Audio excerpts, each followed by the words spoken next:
એક શિક્ષકે પોતાના ક્લાસમાં છોકરાઓને કીધું કે કાલે તમારે બધાએ પોતાની માતા ઉપર કંઈક કાવ્ય લખીને લાવવાનું છે, મા માટે થઈને કે તમારે કંઈક શબ્દો લખીને લાવવાના છે. બધાએ છોકરાઓ બીજા દિવસે પોતાની નોટમાં પોતપોતાની રીતના કંઈક કાવ્ય લખીને લાવ્યા, કોઈ કંઈક શબ્દો લખીને લાવ્યા. પણ એક છોકરાની નોટ છે એમાં કંઈક વિચિત્ર જોવા મળ્યું. એમાં આખી એબીસીડી લખેલી હતી. છોકરાએ A to Z આખી એબીસીડી લખેલી. તો શિક્ષકે એ છોકરાને ઊભો કર્યો અને પૂછ્યું કે ભાઈ આ શું છે, આનો શું મતલબ?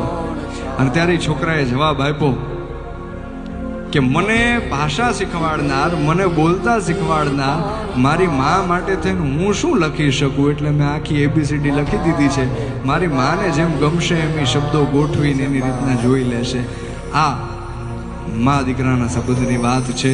એ દલપતરામે પોતાના કાવ્યની અંદર લખી. કેવી રીતના કે હતો હું સુતો પારણે પુત્ર નાનો,